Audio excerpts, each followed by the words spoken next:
recording. Okay, Yves, you got a notification that says Youri's recording the call. Yeah. Okay, perfect. Well, okay. Well, hello, everyone. Welcome to another edition of 1+1, your place for inconvenient truth-telling and myth-busting. I'm Youri Smouter, coming to you from Villers-la-Ville, southern Belgium, unfortunately, and and joining me today on a milestone episode, our 200th episode, and to celebrate and talk about important topics, we have, well, hopefully we have two guests, but at the moment, I'm going to introduce first, hopefully we're going to have L. Jones joining us, but first let me introduce our first guest. It's Yves Engler. Yves, as everyone should know by now, frequent champion, frequent returning champion on the show. Yves is an independent historian, journalist, NGO critic, media critic, anti-imperialist thinker and activist, member and co-founder of the Canadian Foreign Policy Institute, Disruption Canada, and several Haiti solidarity groups, the host of the Canadian Foreign Policy Hour, which people should check out. And of course, he's the author of these books, all of which I've read, Playing Left Wing, from Rink Rat to Student Radical, Canada and Haiti, Waging a War on the Poor Majority, which he co-wrote with Anthony Fenton, The Black Book of Canadian Foreign Policy, Lester Pearson's Peacekeeping, The Truth May Hurt, Canada and Israel, Building Apartheid, Canada and Africa, 300 Years of Aid and Exploitation, a propaganda system, how Canada's government, corporations, media, and academia sell war and exploitation, The Ugly Canadian, Stephen Harper's Foreign Policy, Left Right, Marching to the Beat of Imperial Canada, House of Mirrors, Justin Trudeau's Foreign Policy, Stop Signs, Cars and Capitalism on the Road to Economic, Social, and Ecological Decay, which he co-wrote with his wife, past guest, and the director of the Canadian Foreign Policy Institute, Bianca Mugeni, all about the automobile, and last but not least, although arguably one of his best, most recent works, Stand on Guard for Whom? A People's History of the Canadian Military. Damn, Yves! And he's our guest, and hopefully L. Jones will be joining us. So first off, Yves, thank you for coming on the program. Thanks for having me. And Yves, wow, all of those books, and I almost thought that I was going to, I almost thought that, that my mouth would dry reading all those books, and and yeah, no, it's amazing. And Yves, while we, some of these questions I wanted you to ask along with Elle, but while we're waiting for her, since this is our 200, since this is 1+1's 200th episode. Congratulations. Thank you. And since this is 1+1's 200th episode, are there any, because I think I'm going to make a bet with myself that I think you're probably the guest I've had on the most, especially, I have a playlist on all of the episodes about Canada, which is all my episodes with you, Al, Dimitri Lascaris, Aidan Jonah, and others. But so while we are celebrating episode 200, are there any, three favorite moments that you can remember of you coming on the program that you can recall that you'd like to that you'd like to share with the audience, or? I can't remember any favorite moments. I mean, just getting into some of the subject matter. I know we've talked about a lot of different issues, but stuff that doesn't get covered, like Canada's role in Congo vis-a-vis Rwanda and stuff like that. That's a subject that I think is important one that almost no one actually raises. Yeah, again, congratulations on. So this has been now. I'm so bad with this is 3 years. 4 years? It's hard to believe, but it has actually been 3 years. Yeah. Wow. 3 years of doing 1+1, and oh, look at this. Yep. Yeah. Come in. Oh, wait. Hold up. Elle is here. Wait. Let's get her on. Hey, Elle. Hey, Al. Oh, okay, fantastic. Then, okay, Please. okay. Also joining us, just joining us now is the wonderful, stupendous, beautiful, inside-out, compassionate lady, my heroine, my shiro, Al Jones, who is a racial social justice campaigner, anti-imperialist abolitionist, social justice warrior, all-around people power poet, writer for the Halifax Examiner, co-host of the radio show Black Power Hour on CKDU FM, contributor to The Breach. Her book of poetry is Live at the Afrikan Resistance. She is a professor at university at Mount Saint Vincent in Nova Scotia, political and Canadian studies. And her latest book, which I still need to get, Abolitionist Intimacies, which across the web is described like this. In Abolitionist Intimacies, Al Jones examines the movement to abolish prisons through the Black feminist principles of care and creativity.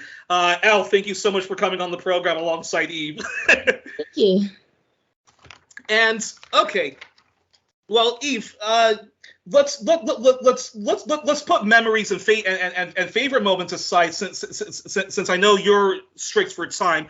So my first question that I have to ask the both of you is, Ms. Jones. Firstly, I wanted to ask you, what briefly, if you can, what's the latest chapter and ongoing saga, which I hope has a happy ending, which is the fight for justice of Randy Riley, and if you can, and then remind people briefly, our audience, what his that case and what's going on. Yes, so Randy Riley's case is traced throughout my book, Abolitionist Intimacies. It's one of the stories that runs through the text. And so Randy was wrongfully convicted of murder he was convicted in, I want to say, 2018, and has been fighting his conviction ever since then. There haven't really been any developments since the book was written. So in Still Not Freedom, the chapter in the book, which I finished in June 2021, at that point, I said he was going to go to trial in October of that year, and that still hasn't happened. So that's now 2 years later. There is a challenge out because the delay in bringing the case to trial is a violation of principle. It's called Jordan's rules, which is that people have a right to a speedy trial. But I actually haven't heard an update. I know that decision was supposed to come out in terms of what they were going to do about his court dates. And as you say this to me, I realize what kind of time it is, and I haven't actually seen a decision on that. So yeah, I mean, so many times, many cases, he's still in stasis, and part of that is wearing people down through these kind of processes as well. Well, I hope all works well, and one of these days maybe we should even do a special episode having Randy, because actually, just thinking, of some of my favorite moments on the program. The first time I interviewed you, Randy actually called you during the program. You were actually talking about his case, and then he actually called during the middle of the program, and then you just introduced us, and it was great, and it was great to speak to him. So it was there's always these really funny, spontaneous, no, not funny. There's always these really interesting, spontaneous moments that happen every time Elle's on the program.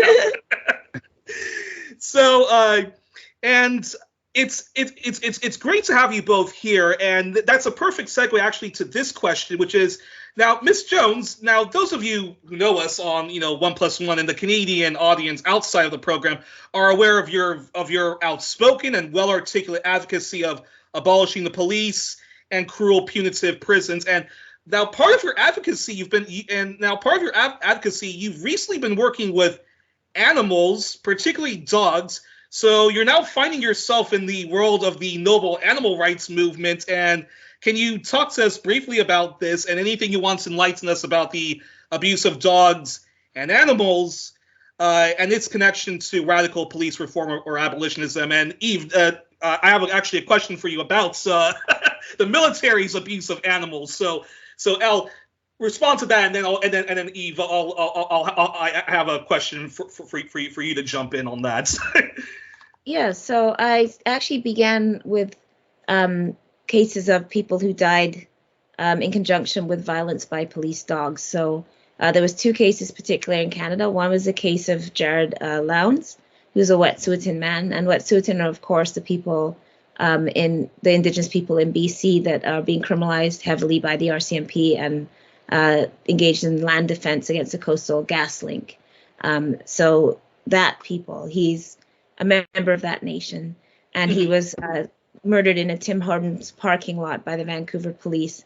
They were executing a warrant against him, and they sent a police dog named Gator through the window of the car. And when Jared defended himself, so he stabbed Gator.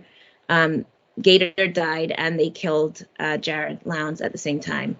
And so there were 3 different articles on the death of the police dog Gator before Jared was even named in public.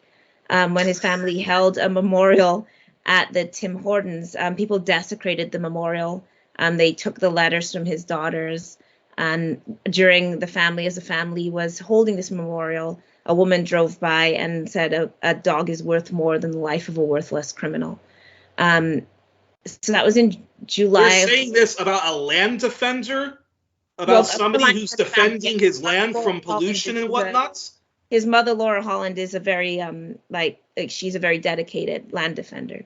3 weeks before his death, Jared actually released on social media a kind of narrative of his life, and it ended by him saying he was going to die by the police, like they were going to kill him. So he talked about his family's history with the RCMP through residential schools, through colonial violence, his history of child welfare and incarceration. He had been trying to build on land, and then a white man snatched the land from him, and that's why he was living in his car homeless.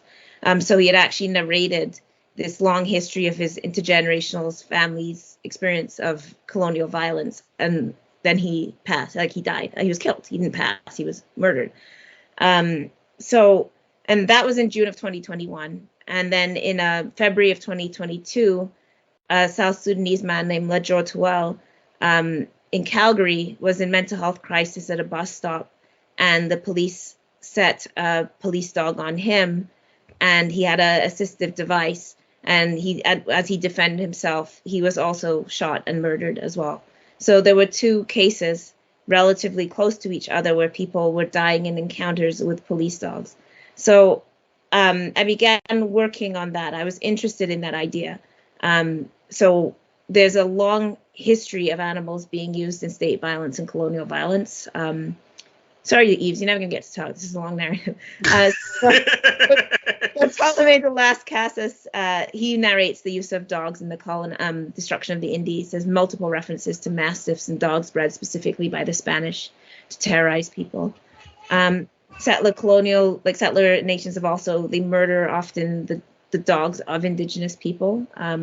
So the Coast Salish had wool dogs whose fur they used in blankets, and the Canadian killed them off. So they committed genocide against them. So you have this dual thing where animals are used in genocide, very famously in the Congo. This is why people didn't side with George Foreman when he came off the plane with the 2 German shepherds, and everybody was like, these are the dogs that were used to brutalize us and turn against him. So there's a long history of using dogs, but not just dogs, all animals. Horses are used in protests largely to suppress democratic process and workers. So there's a long history of using horses to intimidate protesters. Dogs obviously are used, prisons, borders, drug sniffing, every policing act, the military, they were using. But the work you're doing, is trying to sort of de-radicalize the dogs, or what? Yeah. So my point is that this is non-consensual, right? So on the one hand, we have this violent history of encounters with animals, but obviously dogs don't consent to participating in state violence. They don't volunteer to be cops, right? So the violence that's being done against us through dogs is also a violence to nature, because the dogs don't want to participate. The animals have to, in fact, be quite violently and brutally trained in order to bite people. This is not actually the instinct of the animal. And police dog training is 8 hours a day. It's incredibly debilitating on the dogs physically and psychologically. Starting with police dogs, I got into this question of animals specifically in state violence. So on the one hand, the use of them. On the other hand, the police will kill your companion animal if they come to execute a raid on you, for example. So they'll do violence against dogs, but then also their dogs are so-called officers. So my kind of thesis is that dogs become contingent white humans in response to if they participate in state brutality against Black and Indigenous people. But like I said, that's non-consensual. So my point was that, therefore, like if we're liberating from state violence, our liberation has to extend to animals as well. Like we have to understand this fundamental violence that's happening and how that happens under settler colonialism, right? The violence of settler colonialism on white supremacy, which animalizes us. So labels Black people as mules, as dogs, but you can only do that if you already have a view of animals as low, as like killable, as disposable. And then so you either use them in state violence where they become contingent humans, or you murder them in like factory farms at the same time as we'll be like, oh, poor gator, like there's multiple like police memorials and people, but then like, you know, we're a country where we slaughter millions of animals, as all do in factory farming, and like, you know, so it's also illegal in Canada, for example, to witness at a farm. You can't take pictures of farm animals, that you get criminalized for that if you try and capture pictures of like animals being taken to slaughterhouses or off farm. So that was a really long explanation, but my general is that our liberation movements have to extend to non-human animals as well, who are part of this white supremacist violence, and are used in it or discarded by it. And so abolition has to consider the rights of animals as well. Sorry, it was a really long answer. Before I ask a follow up about vegetarianism and all of that, you know, and all that stuff, and Yves, I want your contributions to this, because in your book, Stand on Guard from Whom, talk to us about, because you know the Canadian military is basically the police on steroids. The Canadian Secret Service and so forth, that's basically the police on steroids. That's settler colonialism on steroids, except it's just not in the borders of Canada, it's outside. And I loved your book, and can you talk to us about the Canadian military and similar institutions' long use of using animals in their endless conquest of blood and empire, and if someone is involved in the animal rights movement, why they should be concerned about the Canadian military and even its abuse of animals, not just using animals, training them to be being sicked on by, you know, the people Canada is conquesting, but also the experimentation of animals for Canadian chemical and biological weapons. Yeah, I mean, there's a long history of the Canadian military using animals from the Boer War, where they often get slaughtered. During the Boer War, there was an official that referred to it as a Holocaust, that was the Boer War, the 1899 to 1902 in South Africa. Holocaust of the animals, meaning. Yeah, Holocaust of the animals. Horses, yeah. Yeah. So, and how, you know, sort of how scared the animals were during World War I, and Canada sent many horses. And that continues up to today with, or in recent times, I guess, with Afghanistan dogs used. And obviously, as Elle pointed out, there's no consent from the animals. And also with regards to being used in testing, as you mentioned, chemical weapons history, but other tests right until today, the Canadian military still doesn't outlaw. I think it's most NATO countries. I forget the exact number, but like most NATO countries have now said don't allow their militaries to do testing on animal testing, but the Canadian military hasn't actually ended that. So yeah, I mean, it's just one part of the victims of Canadian militarism is the different animals that have been killed or harmed. Yeah. And then a follow-up to that before we go back into animal rights and the state of the anti-imperialist movement and the racial justice movement in Canada is briefly, Yves, talk about the very shocking long historical use of the Canadian military when it comes to WMDs, hideous biological and chemical warfare, and the kinds, where anyone who was dumb enough to believe the lies of Saddam Hussein has WMDs, ergo we must overthrow him. But actually, Canada should be. I don't think that I don't think that countries should invade Canada for its use of WMDs. But all of the things that like Iraq was accused of, and all of and when they did have awful biological and chemical weapons that Saddam Hussein did use on Kurdish resistance and stuff like that, and Iranians. But all of those WMDs came from the West. But what I want to talk about, but just talk to us about how Canada. That's where the international community should be condemning the use of WMDs. Canada. Yeah, well, I mean, there's a long history of testing chemical weapons, biologic weapons in Canada, alongside U.S. and British scientists. They were doing tests during World War II that they later that the Nazis weren't even apparently willing to test. One of the shellfish toxins that the CIA, none of this is like 100% confirmed because it's all kind of secretive realm, but that the shellfish toxin that the CIA used to try to assassinate Fidel Castro, that came from Canada. But yeah, during World War II, they like tested on like poor and illiterate Canadian soldiers. All kinds of horrible things happened to them in the testing process. They ultimately which I think is actually the most scandalous, is how actually many Canadian soldiers were used as human guinea pigs. Yeah, and they would years later, 40 years later, they ultimately paid some nominal compensation for some of the victims.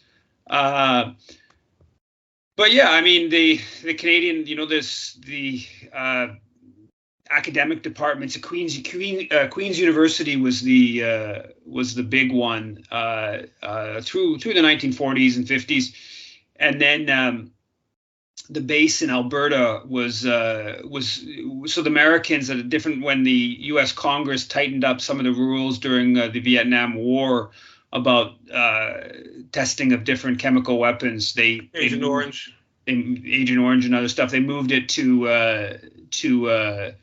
the base in Alberta, so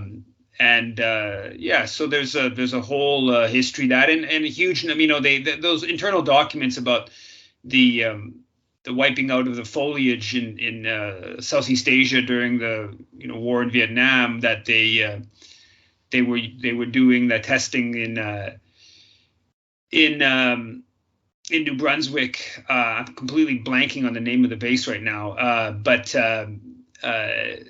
so that's all pretty well kind of documented. The Canadian military has been willing to go to some pretty unpleasant lengths in terms of working with the U.S. military and British military in their different plans. And during the Korean War, there's the Koreans and the Chinese accused the U.S.-led forces of dropping biological weapons. And there's some interesting stuff around that and how Lester Pearson was able to suppress the discussion. And it's still not completely confirmed whether that actually happened, but there was a lot of testing going on at the time. And the kind of lengths to which Lester Pearson, then the External Affairs Minister, went to suppress the media discussion on it is pretty remarkable. And then there's a NDP MP in the late 90s who said when he started raising the subject in I think a House of Commons committee, all of a sudden his office got robbed, or he got so he basically implied that he started asking some questions that people didn't want asked, and either they were trying to intimidate him or figure out what else he may have known. But it's a pretty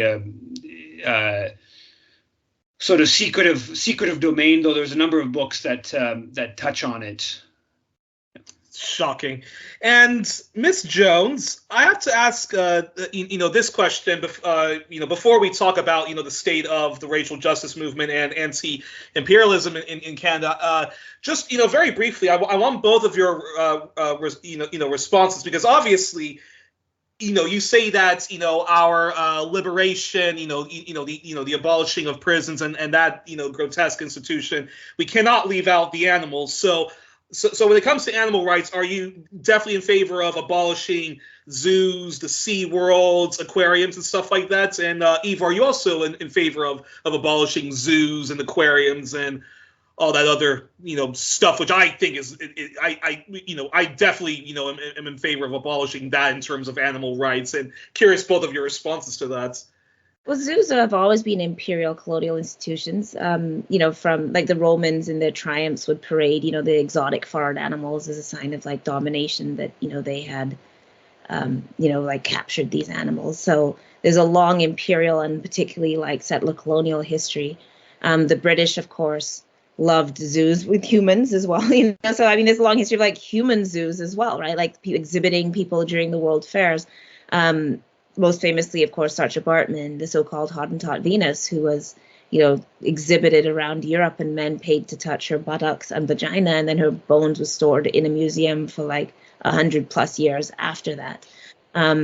So zoos are part of this kind of colonial ordering of the world, right? Displaying so-called exotic animals from different nations and displaying them in captivity. So like public gardens, zoos, this is all this continuum around taming the wild, which is this metaphor for colonial control. So the zoo in itself is a fundamentally imperial, violent institution that's intended to like represent dominance over the world. And of course, just like racism has morphed, now we're now told that they're conservative, like they conserve animals, that they, preserve endangered species, that but obviously like that can happen in nature, in like sanctuaries. It doesn't have to happen in a zoo situation. I actually have a poem, Zoos, in my first book, and I say that like and now the zookeepers take their paycheck and they tell us the breeds are saved, right? And then I say they tell us vote for Obama for president. So I have a whole poem about this that sort of makes that connection, that just as, now they'll say, oh, the zoos are good for you, for the animals, like we're saving the animals. Like this is the same imperial rhetoric as well around like white saviorism. So I'm opposed to animals in captivity. Like we can obviously work in animal reserves. Like people in the countries themselves work with the animals and of course, in order to do that, we have to avert environmental destruction. So we have to stop destroying animal habitat. We have to stop destroying forests and all the places where animals actually live, and let animals live free from our influence. That gets to the very thorny subject of vegetarianism and veganism. And I'll admit, I have complained that many of the big green groups, even the Leap Manifesto, never really none of the green groups never really addressed the issue of how our consumption of meat is actually even worse for the planet compared to all of our extraction of fossil fuels and consumption of fossil fuels for cars and stuff like that. But I don't mind that. I think probably we probably should be adopting a vegan, vegetarian diet if we actually want to live on Earth. But I have a feeling that that's never ever going to happen. Or if it was to happen, it would take 7 generations for that to happen. Ergo, I guess the planet is screwed, and all we can really do is just hope that some of the green stuff that the environmentalists do advocate, that just will give the Earth a little bit of like a lifespan, but it won't stop the climate crisis, because we do have to actually stop eating meat altogether. Curious both of your responses and on that. I mean, I've never eaten meat. I'm a lifelong vegetarian, so. And I just never liked it. So for me, it wasn't like a sacrifice. I never wanted to eat it. But I mean, if you ever go to an animal rights conference, I think people feel, tricky about telling people what to do. There's like, obviously vegans have like a bad reputation for this. Oh, yes, they do. So people sort of feel resentful of vegans. And then, of course, like food access and, I mean, it is actually quite easy to maintain a vegan diet on a low budget, but like you have to know how to cook, and that's a privilege. Like a lot, like people don't necessarily know how to cook the kind of food. If you come from a heavy meat eating family, like it's a process for people to learn how to get nutrients and stuff. Produce is expensive sometimes, like if you don't have access to local growing, and it's connected to other things. Like if you live in a area that doesn't have like urban farming and extremely high grocery costs and stuff, like things may not be that accessible. So I think people are very wary of like sort of dictating to people you need to eat this or not. But the reality is, I mean, like, when we talk about the 1% of animals, which is our companion animals, like, and that's our false empathy for animals, as you see, like when a police dog dies and people enact this like false empathy and love for animals, while we have like 99% of animals that are being used are within the industrial farming industry and undergo incredible torture. And as I said, we criminalize people from being able to get even evidence of that. Like if there was a recent case in the Excelsior farm where people, just wanted to get the media in to get evidence of what they do to the animals, and they got sent to jail, for like trespassing on the farm. So we have extremely tough laws in Canada. We've increasingly toughened those laws. So it is criminal to like stand outside a farm or slaughterhouse and take pictures of the animals. It's criminal to take pictures of the animals in transit. It's criminal to offer them water or try to like even touch them or pet them. If you like infiltrate a farm and you get like, these are criminal acts, and we've enhanced the criminal penalties at the pushing of the agricultural lobby so that people don't know what is happening to animals inside that industry. So it's an incredibly violent industry. But yeah, of course, people are quite resentful when you tell them what to eat or not eat. So I mean, I'm not dictatorial about it. I'm not going to go around telling people what to eat, but like ethically, can we, knowing what happens in the farming industry, knowing the collusion between the police, like the agriculture industry and these incredibly rich corporations in our government, like, what does that call to you to do in terms of at least reducing your reliance on like factory bred meat and stuff like that? And I'm not talking about Indigenous people here, like ethical hunting. I'm not talking about like Inuit people like hunting for seal, which is done in a sustainable way within the environment, respectful to the animals. There's like, like ceremony and process around that. The animals are used correctly. Like, I'm not saying that you have to be that the only way is veganism. But obviously Indigenous people and traditional foodways are not in the same, they're not on this mass industrial scale where you're just like mass slaughtering animals, wasting them, throwing parts out. The animals are diseased. Like, you have all kinds of, you're pumping them full of hormones to like unnaturally enhance part of their bodies. That's an entirely different thing. So I think there's still an idea, and this is kind of why I was interested in drawing these connections, is I think people think animal rights is very white. I think people think it's very first world, and kind of like, why don't we care about humans? I don't have the bandwidth to care about animals. But I think that's a very colonial way of thinking, that we've been taught that animals are separated and lesser than us. We are animals, right? Like, so I encourage us to extend our justice to animals in whatever form that means. But I think that there's an idea that it's somehow superfluous, and like, because we'll be like, well, we're dying, so like, who has time to think about the dog? But in fact, that is actually connected in the mechanisms of white supremacy. And if we want to change white supremacy, like if we want to eliminate white supremacy and capitalism, we have to eliminate it in all its forms, and that of course includes attacks on environment and nature. Yves, your thoughts on that, and then after that, I want you to talk about what's the state of trying to get the racial justice groups like Black Lives Matters and other racial justice groups, the Native Lives Matter movement, to speak out more on Canadian imperialism. What's the say of that? But before answering that, your thoughts on animal rights and veganism to save us from the climate crisis. I'm curious your thoughts on that briefly. Well, I mean, Elle has much more profound thoughts on it than myself. But yeah, I mean, I agree. I think that from a moral perspective, I think that obviously the whole industrial farming has to animal slaughter has to be eliminated. I find it kind of interesting at a personal level. Like I didn't eat, I ate a fair bit of meat growing up, and then I sort of stopped eating meat from like 18 until I still ostensibly don't really eat meat. I never like actually buy meat, but but to see how much. Interesting. Damn, I would have never thought that about you, Yves. Okay, interesting. How much my family members like basically eat meat, and I have a little bit of a moral question on that. For like, I sort of get, particularly my dad, I sort of get people who grew up eating meat and finding it difficult to get, move away from that. But I would have preferred, with the two little ones who are 5, the 2 kids who are 5 and 1, to just kind of like never give them meat and just make it easier for them to not, sort of never get used to it. But in fact, like, I haven't like pushed hard against my parents, but I sort of have lost that battle in that they have begun eating meat. And so yeah, anyway, so some kind of interesting stuff on that. But yeah. And go ahead. No.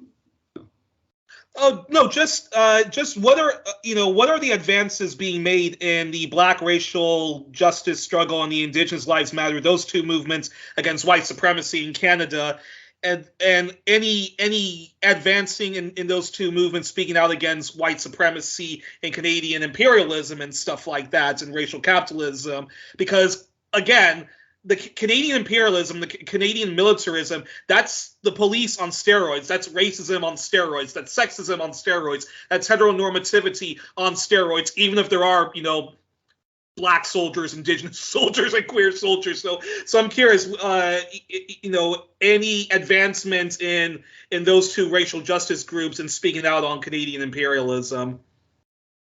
I don't know, maybe Al can answer some of that better than me, but one thing I can say is that, in the last election, the NDP said explicitly that it wants Canada to be part of the core group of foreign ambassadors that basically have been dictating Haitian affairs for the past 20 years. And many Haitians online, Haitian US, Haitian Canadian activists have pointed out and shown pictures of core group meetings. And you'll find that the ambassadors of the core group, US, Canada, France, Brazil, Organization of American States, a couple others, that they don't exactly look like most Haitians look like, and that basically it's white people sitting in a room coming up with a plan for Haiti. So it's a pretty, obviously it's a very crass imperial association, but with a very strong racist element to that. And, the NDP can, in 2021, openly say this is a good thing for Canada to be part of, which I think just is an extreme reflection of the fact that some of the anti-racist analyses that may be employed on some domestic issues are largely absent on international affairs. Ms. Jones, how's the progress in getting the Indigenous Lives Matter movement, the Black Lives Matter movement, to speak out more on Canadian imperialism? Yeah, I mean, that's always been, because the left has largely dropped anti-war. And in fact, I mean, Yves will have much more. I'm sure you already talked about Ukraine and stuff before I got here. I mean. Oh, no, we didn't. We did not talk about the thorny subjects of Ukraine. Or at least not the left, because I'm not going to call it the left. The centrist, whatever, like liberal, whatever mass that is, of course, is now vehemently pro-war. So being anti-war as a principle is no longer something that's really taught. So, because a part of the problem is that we're not material leftists anymore, right? So we're in this morass of like legitimate identity issues, and then of course neoliberal identity politics overlaid over that. So like EDIA, let's get more Black people in the banks, like more Black people on the board, like let's have a Black head of deportation, let's have a Black warden of the prison, right? So yeah. A lot of post-2020 stuff went in that direction, like Black businesses, like, Black people on boards, Black people in high up positions in like harmful institutions. And so that, which is read as left, which is of course not leftist at all. And there's been a, 50 plus, more than that, like tradition of the radical Black tradition critiquing this under racial capitalism, right? But because people aren't necessarily sort of discussing that in reading groups or whatever, people are very kind of swayed by that representative politics, Obama being the sort of height of that example. So as a result, we don't really engage in material politics around race, like class struggle and race and the international struggle.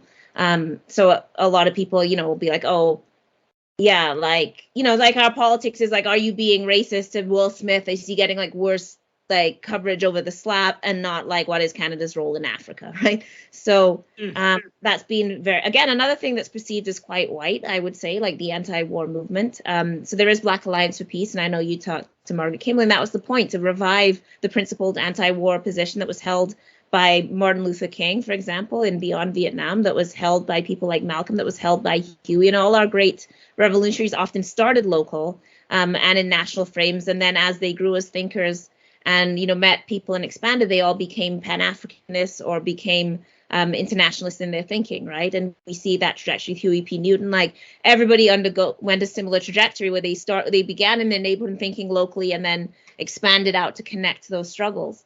And so that is an important part of the radical Black tradition, but absent in Canada. But we won't even hear like war raised in a debate. Like foreign policy won't be raised in a debate during the entire election. So obviously, this is part of the work we have to do. Halifax is the site of the International Security Forum, which is a like convergence every year of like NATO generals, the G20. Like we've had the Israeli foreign ministers here multiple times. We had John McCain here, Condoleezza Rice at the height of the Iraq War. Like the Israeli foreign ministers always come through. I sat in a session a couple of years ago, which was all the people that like sat around and like after 9/11 and like signed off on invading like Afghanistan. Like they all come to Halifax along with like newspaper editors, along with all these think tanks, and essentially plot the path of war. And that protest is frequently only like 10 people.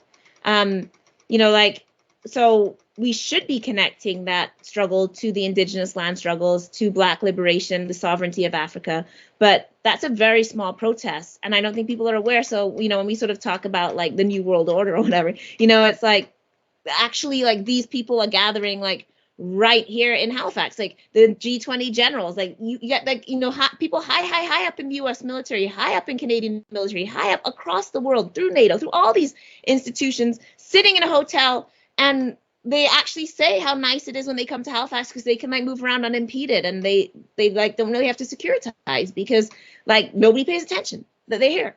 So, that really shows a failure of like leftist organizing on that matter, and the failure of all of us to bring those struggles together and articulate to people why an anti-war position matters, and what it has to do with the food on your plate, and what it has to do with paying your rent in the housing crisis, and what it has to do with protecting the water. If we don't articulate that to people, then people see it as, again, like I said with animals, right? Like people see things as like, well, my immediate struggle is for my life and the life of my neighbors and family. My immediate struggle is against the police, or for food, or for housing, or for the environment. But what does that have to do with like whether Afrikan is making secret moves, like, on the continent, or what's happening in Haiti? So, and that's a deliberate, the media suppresses that, like it's a deliberate thing. But we really do, as Black Alliance for Peace is doing, we have to work hard to revive, the anti-war movement among the Black left, and to really, in general, I think, push away from this very liberal politics of representative politics and like Black faces in high places, and towards, the class struggle, the worldwide struggle of the proletariat. Like these are things that we actually need to reconnect to. That was a long answer, sorry. Well, just an idea. Yves, if you and Al are going to start a special branch of the CFPI, or your own or your own Black Alliance, Black Indigenous and Queer Alliance for Peace, hire me. I'll happily move to Canada. I'll happily go to every single reservation, every single Black community, every single queer community, every single community to mobilize, the anti-imperialist movement in Canada. And Yves, I think you almost have to go, right? Yeah, another 10 minutes I got. Okay, so while you're here, Yves, since we're here with Ms. Jones, I'm curious, where do you stand on the issue of state terrorism when it comes to the police. Are you in favor of? I mean, obviously, I know you're definitely probably in favor of radical reforming and restructuring of the police, or are you more in favor of abolition of the police? And if one or the other, why one over the other? Yeah, I mean, I'm certainly in favor of abolition as a objective.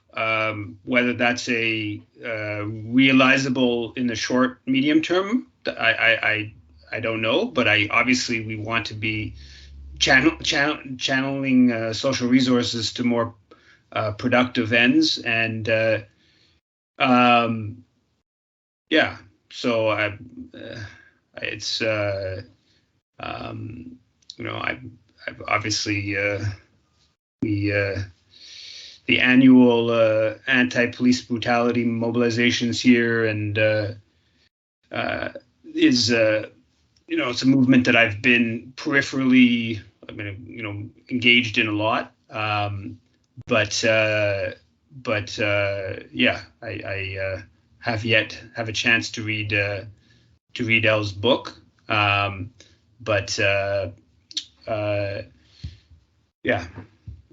Well, Eve, if you have to get ready to go pick up your kid, please do. But just want to say, but just before you go, I just also want to say thank you so much for all the times that you have been on the program. When I was briefly associated with Black Agenda Report, you were the first person I interviewed. When I first did 1+1, you were the first person I also interviewed for that. So I just want to, again, thank you for all the times that you have been on the program. And one of the great things about you, and also one of the great things about Elle, is when I ask, if you come on the program, you simply just come on. You don't ask for like anything else. You don't ask like, what's your audience numbers or anything like that. It's just, yes, I'll happily come on. So thanks. Can I ask Elle a question?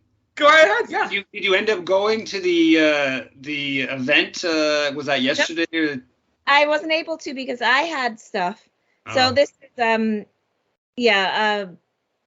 oh God, what am I blanking on his name? It was Bob Ray and the Romeo Dallaire. Dallaire, thank you. Yeah, I was trying to come out here to attend that event, but Well, it's Romeo Dallaire is a tough one because he, of course, is so widely revered. But in fact, it's one of the biggest, omissions in Canadian foreign policy history, is that his commander, so he was the head of the military component of the UN mission in Rwanda from 1993-94. The overall head of the mission was a man by the name of Jacques Roger Boubou, who is the former foreign minister of Cameroon. Prominent. He had a bunch of other prominent positions, I think UN and stuff. And so he was the actual commander. He wrote a whole book called Le Patron de Dallaire Parle, so the boss of Dallaire speaks. So it's a whole book basically countering Romeo Dallaire's depiction of what he did and what happened in the lead up to the mass killings of 1994. And that book is I did a search, it'd been mentioned 5 times in Canadian newsstand search of newspapers, whereas Romeo Dallaire's book, I forget the exact number, but it was 1,700 times or something like that. So anyways, the fact that the head of the actual mission, who was somebody who Dallaire himself said he didn't even know where Rwanda was before going to the mission, is held up as a sort of expert, whereas a long-standing African high official diplomat is totally ignored by the Canadian media, and basically Dallaire has been a big supporter of the person who's killed more Africans than any politician alive, Paul Kagame, who right now we talk a lot about sovereignty and foreign invasions when it comes to Russia's invasion of Ukraine, but Rwanda has reinvaded, its direct proxy, the M23, has reinvaded Eastern Congo and displaced towards 1 million people over the past year and unleashing. Kagame, and of course the biggest inconvenient truth is that Kagame is actually the real culprit of the Rwandan genocide, or whatever mass slaughter took place. Kagame actually is like the real culprit. He's not like the hero. He's actually the one that shut down the planes and. Kagame, was involved in the overthrow of the government in Uganda in '86, and then he would launch the war against the government in Rwanda in 1990, and then he launched a war that overthrew that ultimately culminated in mass killings of '94, and that's now the Globe Mail has even confirmed that it was Kagame's forces that shot down Habyarimana's plane that then unleashes the mass killings of '94, and then they use that to justify invading Congo in '96 and oust the government in Congo, and then when that government kicks out Rwandan forces, they reinvade and they launch a war that leads like millions of people dead over and brings in 8 different countries, and they've basically been terrorizing Eastern Congo for 30 years. Romeo Dallaire has been backing Kagame the whole way through, and just recently they reported that the Romeo Dallaire Institute has a child soldier program, and the Canadian government has been funding the Unfortunately, I have to take some responsibility on collusion here, because in my younger years, before I was more politically astute, I did a lot of work. Like, they would have me in to do poems and stuff, so I'm very familiar with this work. Well, yes, but a collaborator with the Child Soldier Institute, unfortunately, Eve. But they now the UN just came out 10 days ago, 2 weeks ago, saying that all these child soldiers have been currently right now being used by the M23 in Eastern Congo, and so the Canadian government's been spent millions and millions of dollars in Rwanda around child soldiers, even though Rwanda is directly involved in pushing child soldiers today, not historically. Historically, there's tons and tons of evidence. But anyway, so Romeo Dallaire is somebody who is this sort of this revered figure in Canadian political life, and he's basically never been challenged on his ties to Kagame. And I wanted to. He was challenged by a Nigerian man a few years ago when he did an event at the library, and that guy got securitized out. But there was an African. But actually, Yves, quite frequently, because the institute is at Dalhousie, right? So that's why, so it's not uncommon for Dallaire to come through on the institute to do these kind of events.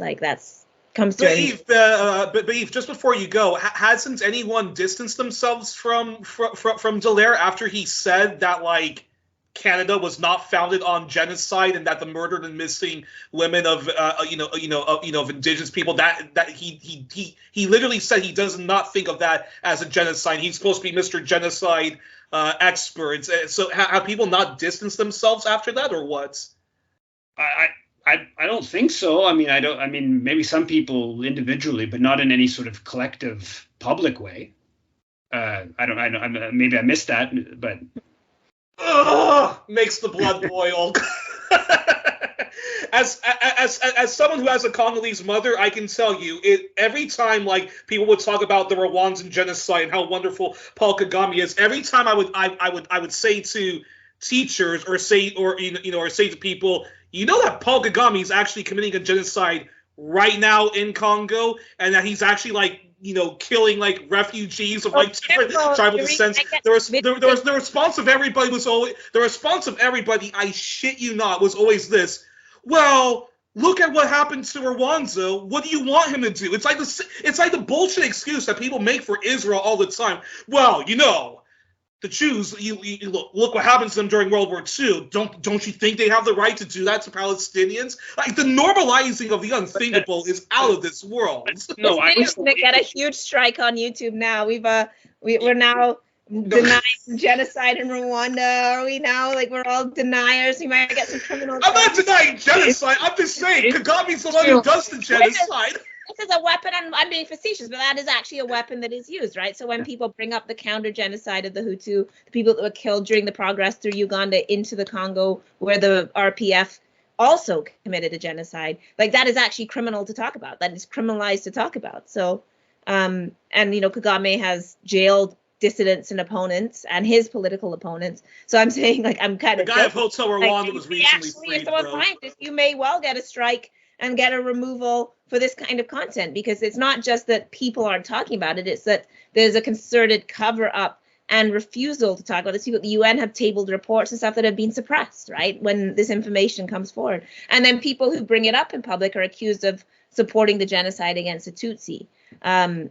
As if everybody acknowledges that, no one's denying that, but it's also that there was, the RPF there's evidence of what they committed as well. And of course they were trained in the School of Americas as well. Like, these are well trained under the same brutal training programs that have trained so many dictators and authoritarians and brutal regimes, funded by the CIA, funded by Western powers, in order to destabilize resource-rich African countries. Like, this is an old narrative, right? But I just say that, that's also what's leveraged against this kind of discourse, that, this is forbidden speech, right? That you can actually raise these things. And when people have raised them at events in Canada, they've been accused of, supporting Tutsi genocide. And I know we lost Yves, and I also have to go in a minute. All righty. Well, actually, El, just before you leave, I have a bunch of thank yous and stuff like that I have to get through before stopping the recording. But just before you leave, I just have to ask you any favorite moments on the program, because 200th episode. Any favorite moments of all the times that you've been on that particularly come to mind, or if not, or if you can't answer that, any particular guests that you particularly like when I interview, or particular topics that you like when I when I do the program, or. Well, yeah, I mean, I've been a long-term reader of Bar. One of my ambitions was to be in a Bar's book forum, like Black Agenda Report. So, being on with Margaret Kimberley is always a treat. We were able to bring her to Halifax for the protest against the war forum. Love that episode. It's one of my favorite episodes. Our shitting on Canada Day and the 4th of July. Well, I don't know if you've had I haven't seen all your episodes. I'm sorry, you have 200. I don't know if you've had a Jammu Baraka on, but he have to came. Get him on. Have to get him on in the future. Get him for sure. So, I mean, I think that was a great episode. The ones with Bonita are good. So just being able to connect to people that you don't know of, or that you do know of and have admired, like, to have that space for dialogue and coming together is really good. So, yeah. Yes, actually, let me. Oh, stay there. Let me show you something.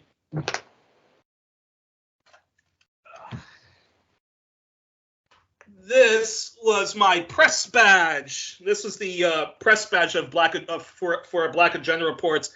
So I covered the Labour Party conference. I actually covered the Labour Party conference for them. It was because that was also my dream I just wanted to be a contributor to the Black Agenda Report. So I actually covered the Labour Party conference for them when it was the last time Jeremy Corbyn was leader. My articles didn't get published in the end because I'm a terrible writer, and after 10 years of being a college dropout, I lost my ability to write. But luckily, because of Glenn taking a chance on me, after through that's actually a lot of the people who were my first guests on the program was because of that trip. Chris Williamson, Jackie Walker, and and so forth. So I have to thank. So I have to thank the late great Glenn Ford for that. But yeah.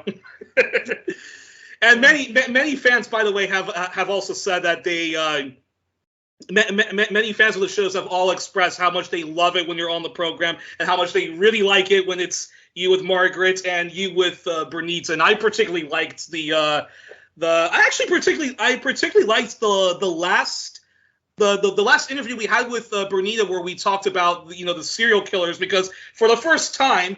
Because each time I do listen to you and Bernice on abolitionism, I'm always thinking in my head, okay, I'm open to the idea, but I still think we need the police as a necessary evil because of serial killers. But then that episode, it was the first time where I actually completely flipped the script and actually started to become much more of a convert to abolitionism, given the Jeffrey Dahmer case, the John Wayne Casey case, the Robert Pickton case, and so forth. So.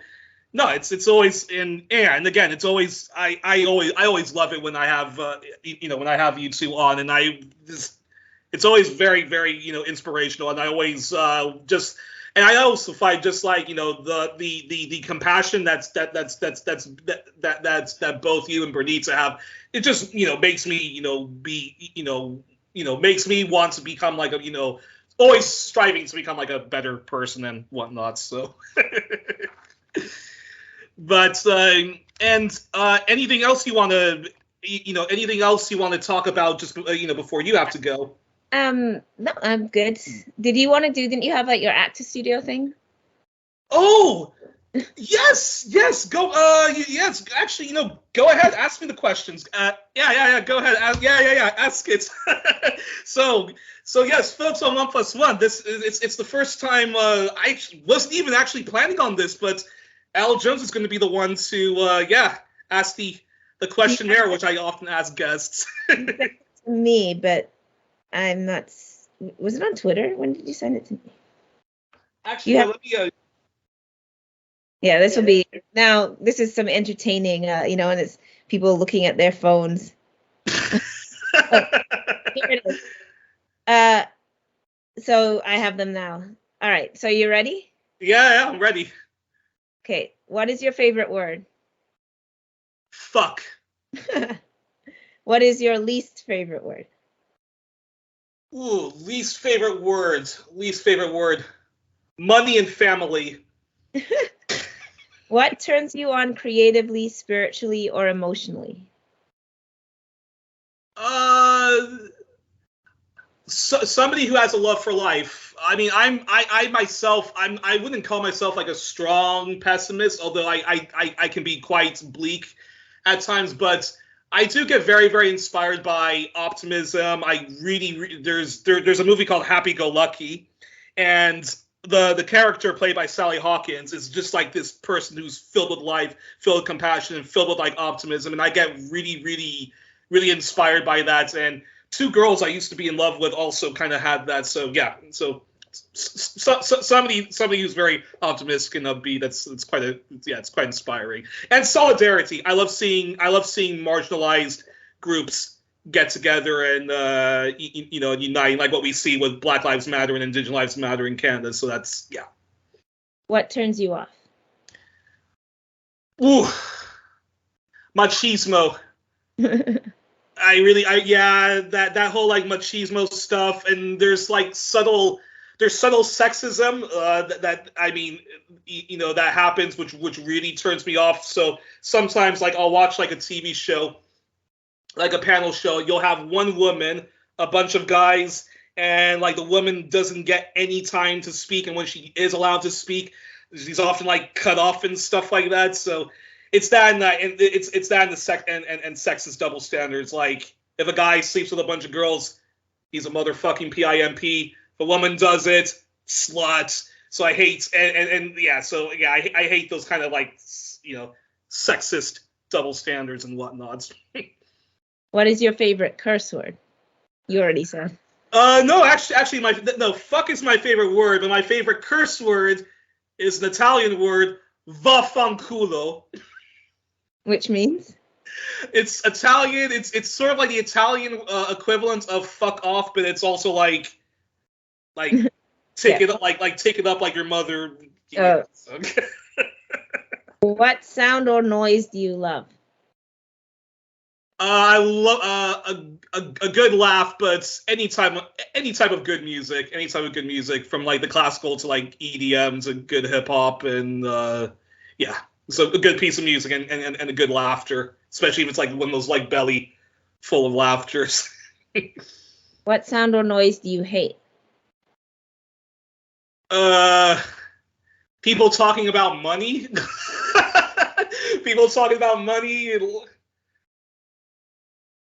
Right-wingism and like those like the kind of like liberal centrist like windbaggery. What profession, if you weren't doing yours, would you love to do? Would love to co-host a program with a like-minded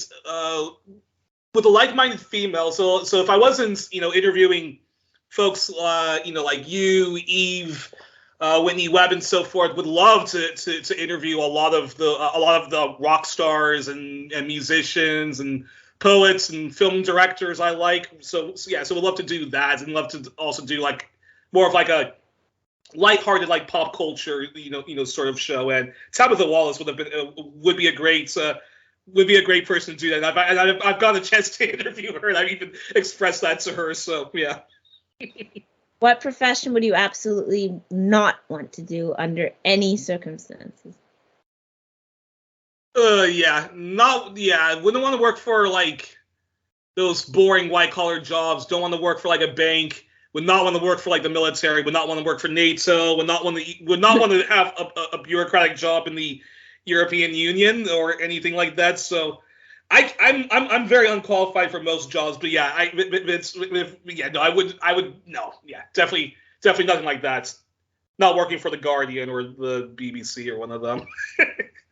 And if heaven exists, what would you like to hear God say as you arrive at the pearly gates, or whatever the vision of heaven you believe or don't believe?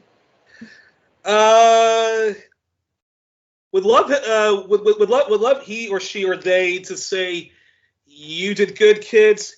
You've been way too hard on yourself your entire life, so now go rest in peace." And if I die, not having a girlfriend or not having a wife or anything like that, but also, it would be nice, like, if I go to heaven, the added thing after God says that, like, your blind date is waiting for you right there. So, so yeah. Okay.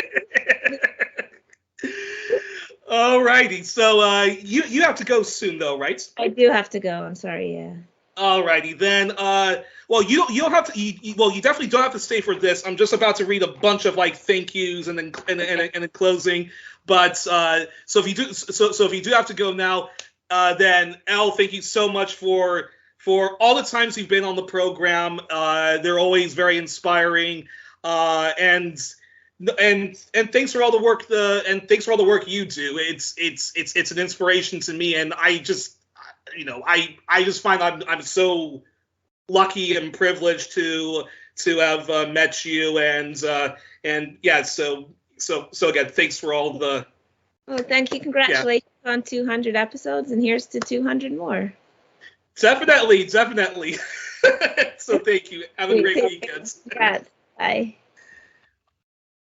And then, just before we close the show officially on this special 200th episode, I want to thank all the guests who've been on 1+1. Some who have been on the show more than once, so I call them returning champions. Others who've been on the program once, and no hard feelings to the ones who've been on the show and later have ghosted me. Still have nothing but admiration for you. But I did want to thank all the guests who've been on the program, starting with Aidan Jonah of the Canada Files, Daniel G of the Canada Files, Arnold August, Tyler Shipley, Chris Fraser, Tim McCaskill, my dear comrade, my dear comrade, Fiona Sim, mixed Fiona Sim, Jesus Rodriguez, Saheli Chowdhury, Stephen Lala and Gabriel of Orinoco Tribune, Camila Escalante, Rania Kalek, Kevin Gostola, Dr. Mara Osman, Eva Bartlett, Whitney Webb, Manar Adley, Miko Paled, Gideon Levy, Peter Kuznick, Thomas Frank, Solomon Kamajong, Małgorzata Kubacheska-Figuet, Troy Moten, Marilava Lima, Bernita L. Haynes, Sidney Sheehan, Richard Sanders, Bianca Mugeni, Margaret Kimberly, Robert and Selena Eggington, and Marika Eggington, and the entire Eggington family, Boyan Stanislavski, Dr. Maria Trinat, and their team at the Barricade, especially Emily Wall, Rick Sterling, Leah Tarachonsky, Dmitry Lascaris, Ken Stone, Tamara Lorenz, Barry Weisletter, Danny Terade, World Beyond Wars, David Swanson and Greta Zara, Maya Garfinkel, and though she hasn't been I guess I do want to give a shout out and lots of love to Rachel Small of World Beyond Wars Canada branch, who, if not for her, I would not have been able to have done the online event and the Western Gulf War on Syria now. Alex Reed, Damien Gagon, Miss Nakasette of the Native Women's Shelter in Montreal, Dara Teitel, Jay Watts, Dr. Jared Ball,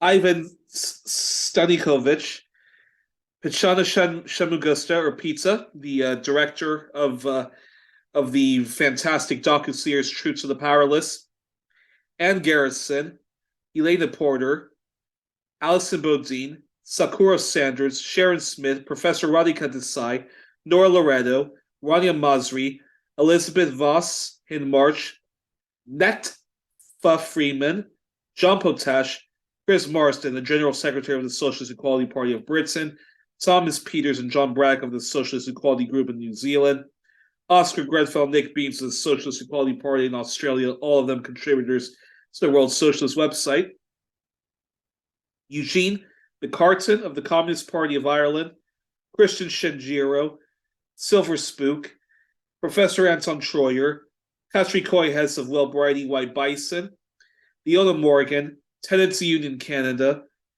Laith Marouv, Jean Sonville, Kim Brown, Dr. Maria Paez Victor, Jeff Cohen, Julia Chesem, Nil de Bradebonder, Chris Williamson, Jackie Walker, Dr. Luna Oy, Tabitha Wallace, Joe Emersberger, Ramzu Younes, Lori Jones of Slow News Day, Morgana Adby, Emmanuel Badiramaran, Wilfred Ruhega, Daniel Borgstum, Desmond Cole, and my dear friend Alfred Desaias, Dr. Alfred Desaias. And the late, but always immortal, compassionate gentleman that was and remains Omar Latif. Rest in peace and rest in power, O wonderful wise one. And I have to thank all the fans and audience of 1+1, the 495 subscribers, the 471 Twitter followers, and special shout out to any viewer who's left positive comments on YouTube or to me on Facebook or on Twitter, no matter how big or small the comment or just the gesture of sharing or retweeting my work. It means a lot and more than you know, and thank you so much. And these specific fans who always leave positive messages and give positive feedback, I need to thank Ari Magoo, Dinner with Franklin, William S., Veronica Akram, Millie Jarina Rochette, Mark Hines, Pamela Russell, Glenn's War Rising, Diana Van Eyck, Matthew Slowly, Jacob Pollock, Andrea Maria Montez, Morgan Johnson, Candida, Tyrone, again, Marika Egerton, and last but not least, Foxy Moxie, Jennifer Moxon, my dear friend, comrade, formerly of Red Life Planet podcast, who is a wonderful, unapologetically outspoken and wonderful flaming leftist and social justice warrior. And I also have to thank another friend and another huge supporter of the program, Trish Faint Signals of Vega. And of course, Yves Engler and L. Jones, two of my favorite people who have been on the program countless times. Have always been good to me on this program. Before there was even 1+1, I need to thank and give praise to the superb Davids, the editors of the British Media Critic Project and leading anti-war, anti-imperialist voice in the UK left, Media Lens, fellow ML follower Julia Williams, the late Glenn Ford of Black Agenda, the late Glenn Ford of Black Agenda Report, and special thank you to my often co-producer and editor, my dad, Lenny Spouter, my best friends and favorite peoples, my best friends and favorite peoples, Julia Carlan, Dina van der Hest, Dan Banana Olson, Pierre-Olivier Goffin, and his friends and his crew, who, when celebrating the end of my roaring 20s And my mood was that of the U2 song, Still Haven't Found What I'm Looking For. P.O.'s friend Massimo told me, great guy, told me that I should be proud of myself because look at what you've built with your YouTube channel, and you got good parents supporting you still. And this episode is in memory of the dearly departed, but always endearing, beautiful Boris and Hank Kloppers and Julia Nelson. Thank you for your gift of always. Thank you for your gift of always giving me love, laughter, and kind support. And you may be gone, but you live in my heart, and I hope that there is an afterlife, and we meet in a better, stress-free universe. And this episode and this show is dedicated to all the people who are trapped in the horrific world of mental illness. It could be bipolar disorder. It could be trauma that you're suffering from. It could be intergenerational trauma. You could be a person that's lost because university didn't work out for you, and you're trapped due to not being rich and affluent to be able to do what you want. You're trapped and you're struggling to overcome a huge burnout breakdown.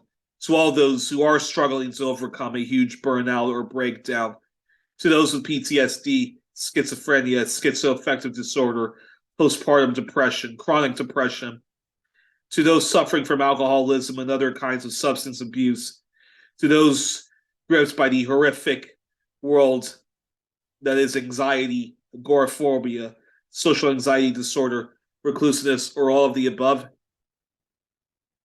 May you and all of us get the universal single-payer mental health care we all deserve.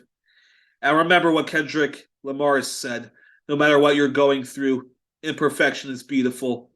Remember what the Velvet Underground song, What Goes On goes, baby be good, do what you should, you know it'll be all right. Baby be good, do what you should, you know it'll work all right.